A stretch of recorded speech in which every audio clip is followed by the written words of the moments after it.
রাজধানীর বহু পরিবারের রান্নাঘরে এখন চেনা চুলোটি যেন সবচেয়ে অনিশ্চিত জিনিস।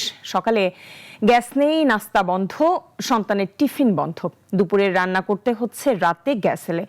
কেউ কিনছেন এলপিজি, কেউ ইন্ডাকশন চুলা, কিন্তু তাতেও স্বস্তি নেই, কারণ গ্যাস সংকটের সঙ্গে যুক্ত হয়েছে বিদ্যুতের ঘাটতি ও লোডশেডিং।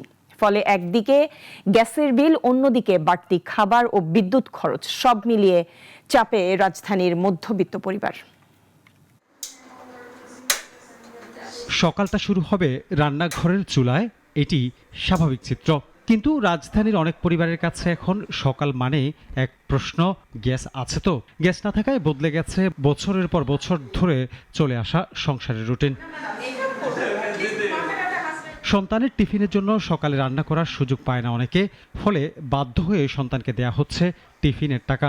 দিনের বেলা থাকতো না, কিন্তু এই রাত্রে আসতো, 1টা-12টার দিকে আসতো, কিন্তু এখন রাত্রেও আসে না, দিনেও আসে না। খড়ি দেওয়ার আনতাজি, খড়ি টোকাই কথাজি, মানুষে কি করে, গ্যাস আলারা গ্যাস দেয় না, কিছু না, কষ্ট করার নাকি আঙ্গ। শুধু সকালের নাস্তাই নয়, গ্যাস কখন আসবে তার নিশ্চিত না থাকায় অনেকেই রাতের বেলায় রান্না করে রাখছেন দুপুরের খাবার, কেউ আবার খাবার কিনছেন দোকান কিংবা রেস্তোরাঁ থেকে। অর্থাৎ গ্যাস সংকট এখন শুধু রান্নাঘরের সমস্যা নয়, বাড়তি খরচেরও কারণ। লাইনে গ্যাস নাই কেন? লাইনে গ্যাস নাই এরা আমরা কি বলবো, তিতাস কোম্পানি বলছে যে তাদের মেশিন নষ্ট, তাদের গ্যাস উত্তোলন করতে পারে না, এই কারণে সারা রাত জাগনা ঘুমাইতে পারি না, কখন পরে ওইটা দেখি যে গ্যাস আসছে কিনা, আসে না গ্যাস। পরিস্থিতি সামাল দিতে কেউ কিনছেন ইন্ডাকশন চুলা, কেউ রাইস কুকার, কেউ আবার বাড়তি দামে কিনছেন এলপিজি। কিন্তু সংকট সামাল দিতে গিয়ে নতুন সংকটের মুখোমুখি হতে হচ্ছে অনেককে। কারণ গ্যাসের বিকল্প হিসেবে বিদ্যুৎ ব্যবহার করলেও বাড়ছে বিদ্যুৎ বিল, তার সঙ্গে কোথাও লোডশেডিংও বাড়ছে। ঢাকায় আগে যেখানে 160 থেকে 180 মিলিয়ন ঘনফুট গ্যাস সরবরাহ করা হতো, এখন তা নেমে এসেছে প্রায় 118 থেকে 119 মিলিয়ন ঘনফুটে। গ্যাসের এই ঘাটতির প্রভাব পড়ছে বিদ্যুৎ উৎপাদনেও।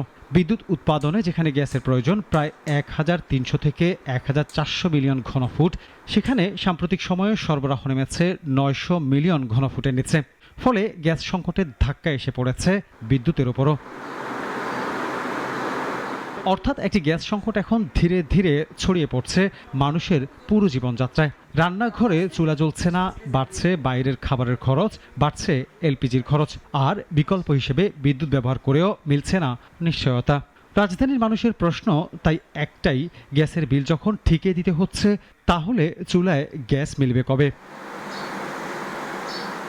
আনোয়ার হোসেন, নাগরিক, ঢাকা।